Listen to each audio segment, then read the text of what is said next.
우리가 창세기 말씀부터 계속해서 구약의 줄거리들을 짚어가면서 성경 전반을 지금 훑어서 말라기서까지 지난주에 말씀을 배웠습니다. 구약 성경에서 하나님께서 말씀을 주셨는데 구약 성경에서는 비밀이 감추어진 부분이 많이 있었습니다. 그림자로 보여주시면서 그 실체를 감추어 두신 그러한 부분들이 많이 있었습니다. 우리는 그 구약에 감추어진 부분이 어떤 것인지, 구약의 비밀로 숨겨두셨던 것이 어떤 것인지 하나님께서 가르쳐 주신 그 말씀과 그리고 이미 이루어진 신약의 사건들을 통해서 그 핵심이 바로 예수 그리스도이시다 라는 것을 우리는 잘 알고 있습니다. 그래서 구약의 말씀을 살피면서 계속해서 예수 그리스도를 중심으로 그것을 보고자 하는 그런 노력을 기울이면서 우리가 말씀을 배워왔습니다.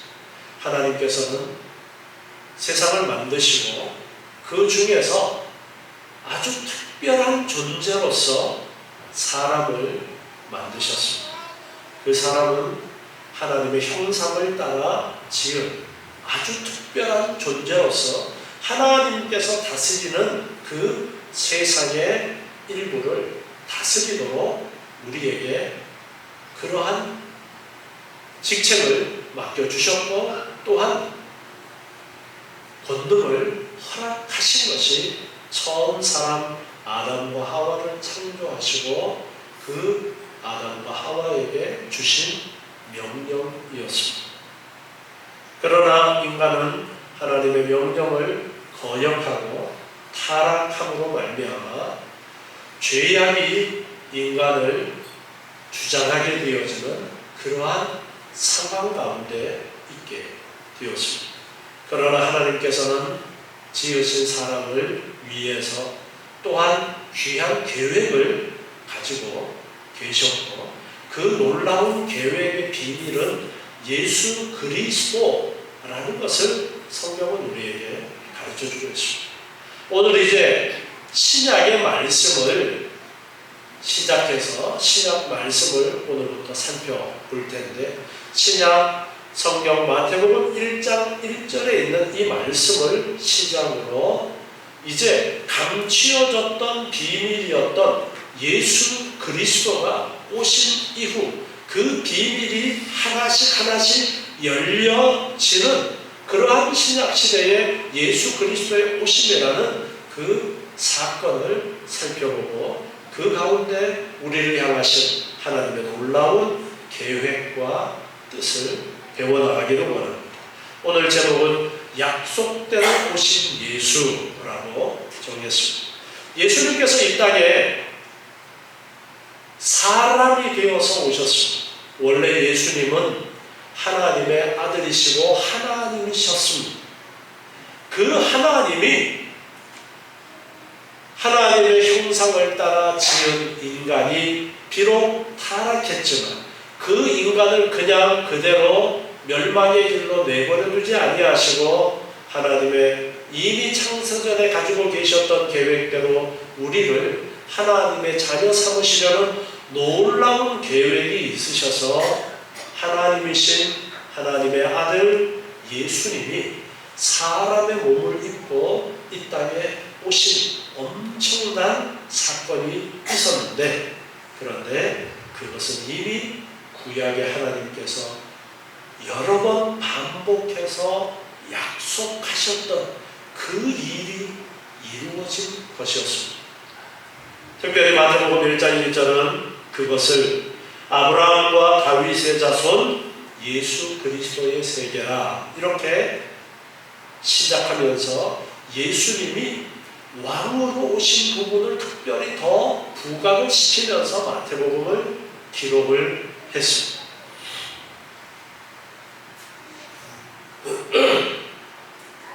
아브라함과 다윗의 자손 예수님이 혈통적으로는 육신의 혈통적으로는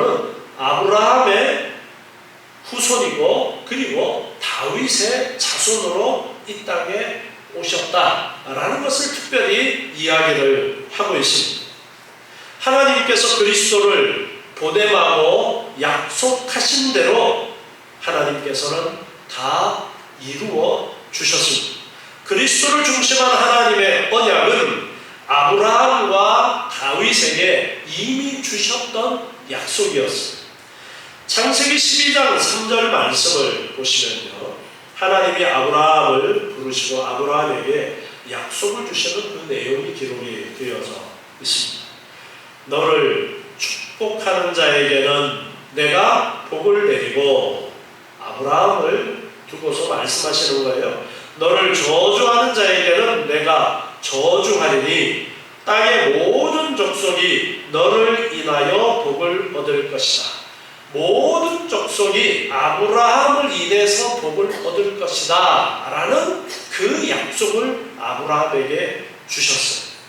그리고 창세기 22장 18절에 보면요, 또 내 씨로 말미암아 천하 만민이 복을 얻으리니 이는 내가 나의 말을 준행하였음이니라 하셨다 하니라. 자, 내 씨로 말미암아 천하 만민이 복을 얻을 것이다. 앞에 읽었던 12장 3절에서는 모든 족속이 너를 인하여 복을 얻을 것이다, 그렇게 말씀하셨는데 22장 18절에서는 내 씨로 말미암아, 씨라는 표현은 후손을 가리키는 것이죠. 내 후손으로 말미암아 천하 만민이 복을 얻을 것이다. 아브라함 너 때문에 너로 인해서 오게 되어지는 그 후손으로 인해서 천하 만민이 복을 얻을 것이다. 그렇게 아브라함에게 이미 주셨던 약속의 말씀이 있었습니다. 갈라디아서, 신약성경 갈라디아서 3장 14절 말씀을 보면요,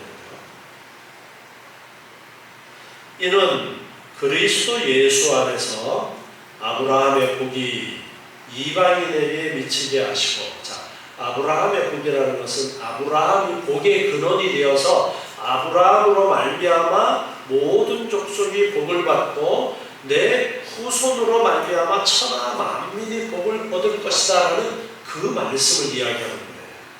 아브라함의 복이 이방인에게 미치게 하시고 또 우리로 하여금 믿음으로 말미암아 성령의 약속을 받게 하려 함이니라. 그리스도 예수 안에서 아브라함의 복이 이방인에게 미치게 한다. 15절에 형제들아, 사람의 예대로 말하노니 사람의 언약이라도 정한 후에는 아무나 폐하거나 더하거나 하지 못하느니라. 이 약속들은 아브라함과 그 자손에게 말씀하신 것인데, 아브라함에게 너가 복의 근원이 되겠다, 너로 모든 민족이 복을 받겠다, 내 씨로 천하 만민이 복을 받겠다라는 하나님이 아브라함에게 주신 그 약속은 사람의 약속도 그냥 쉽게 뒤집지 않는데 하나님께서 주신 약속은 절대로 뒤집지 아니하신다, 반드시 이루신다, 그 말씀을 지금 하고 있는 거예요. 이 약속들은 아브라함과 그 자손에게 말씀하신 것인데, 자, 그런데 여기 아브라함과 자손이라고 단수를 이야기합니다. 앞에 창세기 22장 18절에도 내 씨라는 단수를 이야기했어요. 후손들이 아니라 후손, 어떤 후손 누구를 이야기하고 있는 거예요. 그래서 지금 갈라디아서 3장 16절에도 보면요, 아브라함과 그 자손에게 약속을 하셨던 것인데 여럿을 가리켜서 그 자손들이라고 하지 아니하시고 오직 하나를 가리켜서 내 자손이라고 하셨으니 그 자손은 곧 그리스도다, 이렇게 가르쳐 주십니다. 바로 아브라함에게 말씀하셨던 그 약속이 누구를 염두에 두고 하신 말씀이었느냐? 그리스도 예수님을 염두에 두고 하신 말씀이다 라는 것을 갈라디아서에서 가르쳐주고 있는 거예요. 바로 창세기에서 아브라함에게 주셨던 내 씨로 말미암아 천하 만민이 복을 받을 것이다 라는 그 그 약속 속에 씨가 누구냐? 바로 예수 그리스도를 염두에 두고서 말씀하신 것이다 라는 것입니다. 로마서 4장 12절 말씀을 보시면요, 유대인뿐 아니라 모든 민족들 중에서도 그리스도의 구원 축복에 참가할 자들이 많게 될 것이다 라는 것을 말씀하십니다. 앞에 갈라디아서 3장 14절에서도 이방인에게 그 약속이 미치게 한다라고 했는데, 로마서 4장 12절에 보면 또한 할례자의 조상이 되었나니 곧 할례받을 자에게뿐 아니라 우리 조상 아브라함의 무할례 시에 가졌던 믿음의 자취를 좇는 자들에게도니라. 아브라함의 무할례 시에 가졌던 믿음의 자취를 좇는 자들에게도 역시 그리스도의 은혜가 축복이 임하게 되어진다라는 말씀을 하고 있는 가운데 하시는 말씀인데요. 자, 아브라함은 나중에 할례를 받았습니다. 그런데 하나님께서 아브라함에게 약속을 주실 때에는 아브라함이 할례를 받지 않았을 때입니다. 이스라엘 백성들은 할례를 엄청나게 중요하게 여깁니다. 할례 받지 못한 백성이라고 말하면서 이방인들을 터부시해요. 이방인들과 상종하면 안 돼. 왜? 저들은 할례 받지 않았기 때문에. 그래서 신약교회, 신약에 복음이 전해질 때에도 복음을 전하고서는 이방인들이 예수를 믿으려면 너네도 할례 받아야 돼. 이 문제가 초대교회 안에 심각한 문제, 갈등의 소지였던 거예요. 그래서 나중에 이제 이방인들에게 예수를 믿는데 조건이 할례 받아야 돼. 그 조건은 없애야 된다라는 결정을 내리게 되어지는데요. 그래서 아브라함은 이미 할례 받기 전에 하나님의 약속을 받은 자였다. 그래서 할례 받은 자만의 조상이 아니다. 아브라함은 할례 받지 못한 자의 조상도 되어지고 할례 받지 못한 자도 아브라함으로부터 받은, 아브라함이 받았던 그 약속 안에 들어갈 수가 있다라는 말씀을 하는 거예요. 4장 23절에, 로마서 4장 23절에 보면요, 저에게 의로 여기셨다 기록된 것은 아브라함만 위한 것이 아니요 의로 여기심을 받을 우리도 위함이니 곧 예수 우리 주를 죽은 자 가운데서 살리신 이를 믿는 자니라. 예수를 믿는 자는 할례를 받지 않아도, 그리고 하나님께서 주신 이 약속은 아브라함 한 사람만을 위한 것이 아니었고, 예수를 믿는 자는 모두 다 하나님 앞에 의롭다 여김을 받을 수 있다라는 그 약속을 주신 것이었다. 그래서 아브라함으로 말미암아 모든 민족이 복을 받게 되어질 것이다라는 이 말씀은 한 씨를 통해서 이루어지게 되어질 텐데, 그 씨가 누구라고요?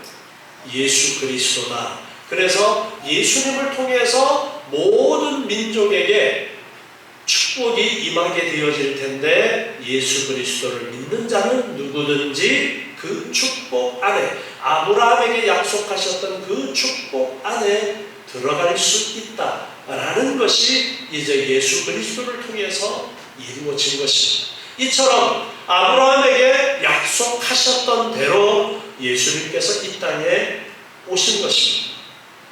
그래서 마태복음 1장 1절은 아브라함의 자손 예수 그리스도의 세계라, 그렇게 말씀하고 있습니다. 그리고 또한 다윗의 자손을 언급을 하고 있습니다.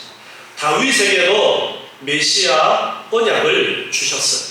사무엘하 7장 12절 말씀을 보면요, 사무엘하 7장 12절에 내 수완이 차서 내 조상들과 함께 잘 때에 내가 내 몸에서 날 자식을 내 뒤에 세워 그 나라를 견고케 하리라. 자, 여기에서 말씀하신 것은 다윗에게 말씀하신 것인데, 너는 이제 때가 되면 죽게 될 것이다. 그러나 내가 내 몸에서 날 자식을 내 뒤에 세워서 그 나라를 견고케 하겠다.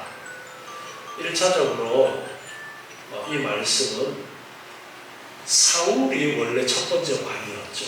사울이 첫 번째 왕이었는데 사울은 하나님으로부터 버림을 받게 되어지고 다윗이 대신 왕으로 세워집니다. 그리고 하나님께서 다윗에게 주시는 특별한 약속이 뭐냐면 내 몸에서 태어나는 자식이 그 뒤를 이어서 왕이 될 것이다 라는 약속이에요. 사울은 그렇게 못 되었어요. 그런데 다윗에게는 이 약속을 주신 거예요.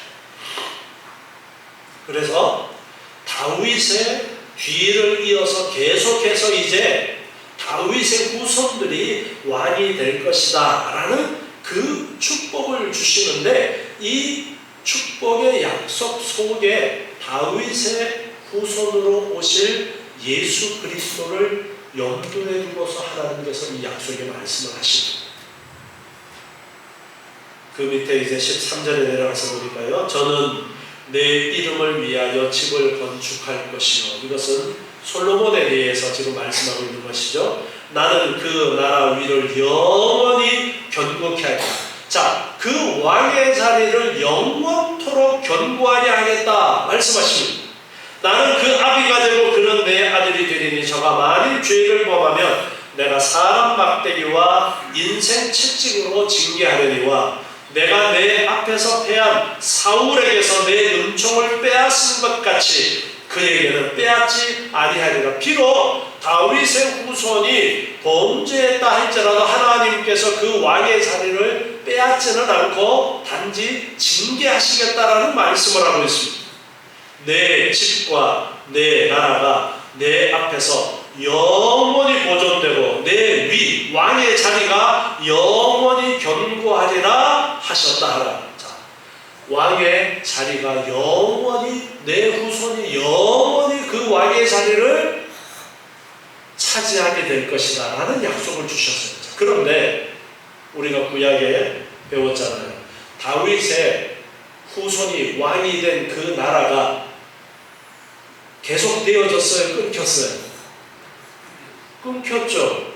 언제 끊겼어요? 바벨론의 포로로 잡혀가면서 끊겨버렸어요. 다윗의 아들 왕대가 끊어졌어요. 그런데 내 후손이 왕의 자리에 영원토록 앉아있을 것이다. 이 약속이 그러면 안 이루어진 것이죠. 그런데 그 속에 비밀이 있는 바로 예수님께서 다윗의 자손으로 이 땅에 오심으로써 그 약속이 몇백 년, 몇천 년이 아니라 영원토록 예수님께서 왕의 자리에 계심으로써 이 약속의 말씀이 이루어지게 되어지는 것입니다. 그래서 마태는 마태복음을 기록하면서 예수님을 가르쳐주면서 예수님이 누구냐? 바로 아브라함의 후손이면서 다윗의 혈통으로서 오신 분으로서 그분은 바로 영원한 이스라엘의 왕이시다. 그것을 마태복음에서 강조를 하고 있습니다. 이처럼 예수님께서 왕으로 다윗의 후손으로서 왕의 자리에 앉으시고 왕으로 오실 것에 대해서 이미 다윗에게 이 약속을 하나님께서 하셨습니다. 이사야 11장 1절 말씀 보면요. 이사야 11장 1절에 이새의 줄기에서 한 싹이 나며 그 뿌리에서 한 가지가 나서 결실하겠다. 이새의 줄기에서, 즉 다윗의 혈통에서 한 싹이 나고 그 뿌리에서 한 가지가 나서 결실할 것이다. 예수님에 대해서 언급하는 예언에서 이렇게 다윗의 후손으로 오실 예수님에 대한 언급을 하셨어요. 자, 누가복음 1장 32절에 이 말씀의 성취에 대해서 분명하게 말씀하고 있습니다. 누가복음 1장 32절 말씀 보겠습니다. 저가 큰 자가 되고 지극히 높으신 이의 아들이라 일컬을 것이요 주 하나님께서 그 조상 다윗의 위를 저에게 주시리니. 다윗의 그 위를, 다윗의 위라는 것은 왕의 자리를 이야기합니다.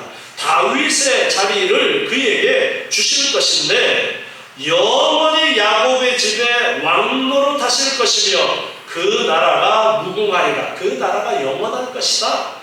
야곱의 집에 왕으로서 계시는 것이고 그의 나라가 영원할 것이다. 이렇게 가르쳐주고 있습니다. 요한계시록 22장 16절 말씀에서도 보면요, 요한계시록 22장 16절에 나 예수는 교회들을 위하여 내 사자를 보내어 이것들을 너희에게 증거하게 하였노라. 나는, 예수님의 말씀이죠, 나는 다윗의 뿌리요 자손이니, 다윗의 뿌리요 자손이니 곧 광명한 새벽별이라 하시더라. 예수님께서 바로 다윗의 뿌리고 자손이다. 구약에서 다윗에게 약속하셨던 바로 그 자손이다 라는 것을 분명하게 가르쳐주고 있습니다. 이처럼 예수님께서는 구약에서 아브라함에게 주셨던 그 약속을 이루기 위해서, 그리고 다윗에게 주셨던 그 약속을 이루시기 위해서 하나님께서는 이렇게 예수님을 이 땅에 보내셨는데, 아브라함의 후손일 뿐 아니라 또한 다윗의 후손으로 이 땅에 오시도록 그렇게 하나님께서 섭리를 하셨어요. 마태복음 1장에 보면 누가 누구를 낳고 누가 누구를 낳고 누가 누구를 낳고 쭉 중간에 다윗이 언급이 되어지면서 예수님이 다윗의 후손이다 라는 것을 이제 이야기를 하고 있습니다. 구약성경을 통해서 앞에서도 말씀드렸지만 예수님의 오심에 대해서 구약성경은 많은 그림자로서 또한 비밀로 숨겨두시면서 예수님에 대해서 많은 것들을 말씀하셨다라고 이야기했습니다. 다시 한번 우리 창세기 3장 15절을 보면요, 창세기 3장 15절에 하나님께서 뱀을 저주하시면서 하셨던 약속 속에 있는 말씀이에요. 내가 너로, 여기에 너는 뱀을 이야기합니다. 내가 너로 여자와 원수가 되게 하고 너의 후손도 여자의 후손과 원수가 되게 하리니 여자의 후손은 내 머리를 상하게 할 것이요 너는 그의 발꿈치를 상하게 할 것이다. 여기에 여자의 후손이 언급이 되어지고 있습니다. 바로 이 여자의 후손, 여자의 후손들이 아니라 여기서도 역시 단수로서 여자의 후손을 이야기하고 있습니다. 예수님께서는 동정녀 마리아를 통해서 이 땅에 사람으로 오시게 되었습니다. 그래서 남자와 상관없이 이 땅에 오시게 되어졌어요. 그래서 창세기의 여자의 후손이라는 표현을 예수님에게 적용시킬 수가 있는 거예요. 남자를 통하지 않는 여자의 마리아의 태만 빌려서 하나님께서 그렇게 예수님이 이 땅에 태어나도록 하셨기 때문에 여자의 후손이라는 이 표현을 쓸 수가 있게 되어집니다. 그 누구도 여자의 후손이라고 말할 수 있는 사람은 이 세상에 아무도 없습니다. 왜?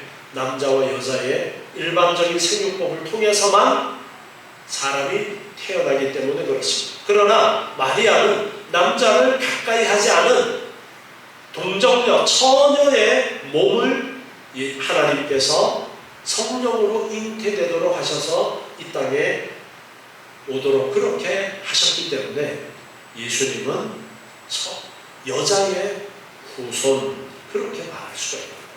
이 창세기에서 이미 하나님께서는 예수 그리스도를 보내주시겠다라는 그 약속을 뱀에게 저주하는 그 말씀 속에서 언급을 하셨던 거예요.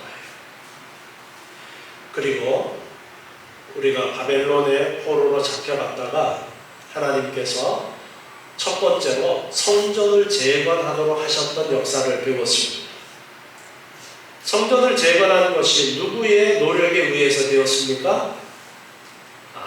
아무도 힘을 쓰지 못하는 상태에 있을 때에 하나님께서 약속하신 70년의 기간이 찼기 때문에 하나님께서 바벨론을 멸망시킨 바사왕 페르시아 왕의 마음을 움직여서 페르시아 왕이 명령을 내려서 야 너희들 성전 가서 재건해라. 그래서 성전이 재건이 되어졌어요. 그 성전의 재건은 아주 중요한 의미가 있다고 했죠. 성전을 통해서 하나님과의 연결 통로로 주신 것이 성전이라고 했어요. 모세를 통해서 성막을 만들도록 하셨는데 그 성막이 하나님을 만나는 통로였고 그 성막에서 하나님 앞에 제사를 드리고 제사장은 그 중보자로서의 역할을 하는 존재로서 제사장이 존재하고 이처럼 성막이 성전이 하나님과의 연결 통로로서 너무나도 중요한 것이 성막이었습니다. 그리고 그 성전에서 제사를 통해서 짐승을 잡은 제사를 통해서 하나님께 나아가게 되어지는데 이 성전이 상징하는 것이 성전이 가르쳐주는 것이 누구를 보여주는 것이냐? 바로 예수 그리스도를 보여주는 것입니다. 그래서 예수님께서 마지막 십자가에서 죽으실 때에 성전 안에서 헤롯 성전 안에서 아주 놀라운 일이 벌어졌죠. 그 헤롯 성전은 스룹바벨 성전이 나중에 증축된 거라고 말씀드렸죠. 바벨론에서 돌아와서 지은 그 스룹바벨 성전이 예수님 때까지 있었던 거예요. 나중에 헤롯 왕이 그것을 더 증축을 한 것을 헤롯 성전이라고 그렇게 불렀는데 그 성전에 예수님께서 십자가를 지시고 죽으실 때 엄청난 일이 일어났다라고 성경에 기록하고 있죠. 어떤 일이 일어났다고 그랬어요? 지성소를 가리고 있던 휘장이 위에서부터 아래로 찢어졌다. 이제 하나님께 나아가는 길이 열렸다라는 그 귀한 뜻을 가르쳐주는 사건이 벌어지게 되었습니다. 이처럼 성전을 통해서 하나님께 나아가서 이제 제사를 통해서 하나님을 만나고 했는데 바로 그 성전이 예수 그리스도를 통해서 나아가는 것인데 히브리서 8장 5절에 보면요. 히브리서 8장 5절에 저희가 섬기는 것은 하늘에 있는 것의 모형과 그림자라 모세가 장막을 지으려 할 때에 지시하심을 얻음과 같으니 가나산의 산과 모든 것을 산에서 내게 보이던 본을 쫓아 지으라 하셨느니라. 자, 이 성막은 바로 하늘에 있는 것의 모형과 그림자다. 실체는 예수님이라는 것입니다. 히브리서 9장 9절에 보면은요. 히브리서 9장 9절에 이 장막은 현재까지의 비유니 모세에게 장막을 지으라고 성막을 지으라고 하신 그 장막이 현재까지의 비유라는 거예요. 이에 의지하여 드리는 예물과 제사가 섬기는 자로 그 양심상으로 온전케 할 수 없나니 이처럼 이 장막은 비유이기 때문에 비록 그 제물을 가지고 제사를 드리지만 그 제물을 드린다고 해서 그 사람이 온전하게 진짜 온전케 되어지는 것이 아니라 하나님께서 그 속에 담겨져 있는 귀한 뜻을 가르쳐 주는 것이라는 것입니다. 히브리서 10장 1절에 내려가서 보면요. 율법은 장차 오는 좋은 일의 그림자다. 모세를 통해서 주셨던 율법, 모세를 통해서 주셨던 여러 제사, 제도 그런 것들은 장차 오는 좋은 일의 그림자로서 주신 것인데 참 형상이 아니기 때문에 해마다 늘 드리는 바 같은 제사로는 나오는 자들을 언제든지 온전케 할 수 없었다. 그래서 구약의 제사는 반복되어져야 됐던 것입니다. 그 제사로 온전히 할 수 있는 것이 아니라 그것은 그림자였기 때문에, 그리고 실체로서 하나님께 나아가는 길을 가르쳐 주시는데, 요한복음 14장 6절 우리가 잘 알고 있는 말씀이죠. 우리 같이 읽어보겠습니다. 예수께서 가라사대 내가 곧 길이요 진리요 생명이니 나로 말미암지 않고는 아버지께로 올 자가 없느니라. 예수님이 바로 하나님께로 나아가는 길이다. 예수님을 통해서만, 구약에서는 성전을 통해서만, 성막을 통해서만, 제사를 통해서만 하나님께 나아갈 수 있었는데, 이제 예수님께서 실체로 오셨는데 예수님을 통해서만 하나님께로 나아갈 수 있다라는 것을 말씀하셨습니다. 이처럼 구약의 말씀들은 모두 다 예수 그리스도를 향하고 있습니다. 구약에서 말씀하셨던 대로 예수님께서 오셨고, 구약에서 말씀하셨던 대로 예수님께서 고난을 당하셨고, 구약에서 말씀하셨던 대로 예수님께서 십자가를 지셨고, 구약에서 말씀하셨던 대로 예수님께서 부활 승천하셨습니다.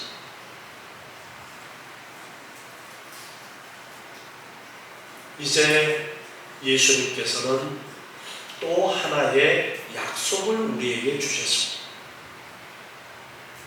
하나님께서 구약에서 주셨던 그 약속대로 예수님께서 오셔서 아브라함과 다윗의 자손으로 이 땅에 오셔서 왕으로서의 사역을, 그리고 제사장으로서의 사역을, 그리고 선지자로서의 사역을 온전히 감당하셨는데, 예수님께서 마지막으로 또 우리에게 주신 약속의 말씀이 있습니다.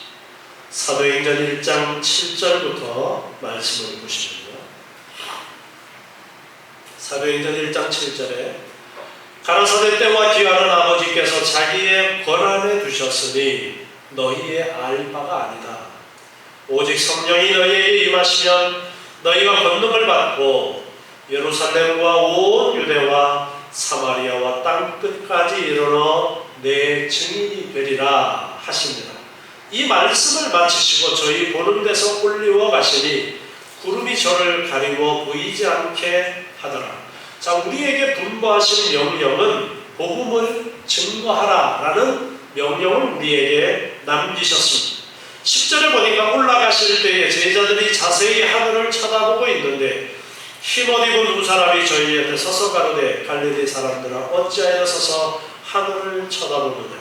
너희 가운데서 하늘로 올리우신 이 예수는 하늘로 가심을 본 그대로 오시리라 하였느니라. 예수님께서는 내가 다시 오겠다라는 약속을 우리에게 주시고 하늘로 올라가셨습니다. 그리고 복음을 증거하라는 명령을 우리에게 던져주셨습니다.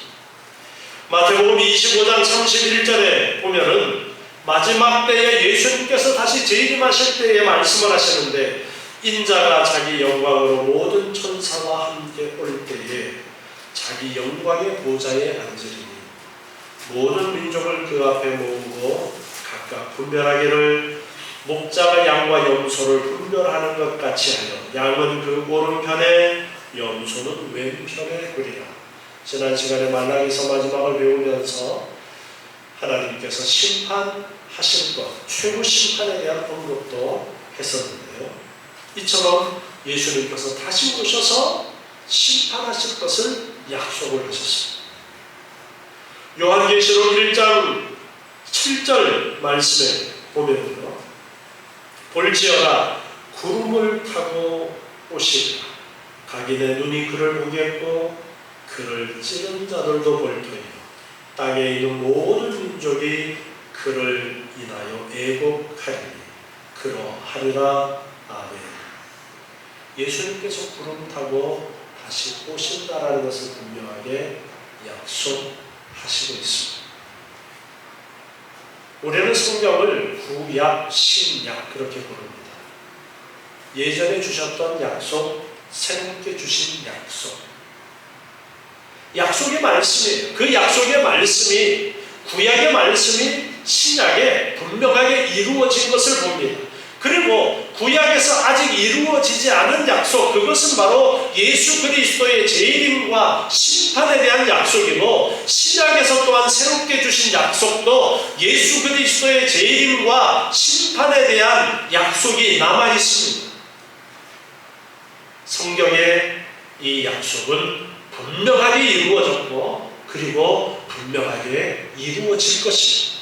그래서 우리는 다시 오실 예수님을 믿고 다시 오실 예수님을 고대하면서 이 땅에서 우리에게 분부하신 복음을 증거하라는 그 말씀을 따라 복음을 증거하면서 주님의 오심을 고대하고 주님의 심판의 날을 기다리면서 항상 하나님의 뜻을 따라 행하기를 힘쓰는 여러분 되시기 바랍니다. 기도하겠습니다.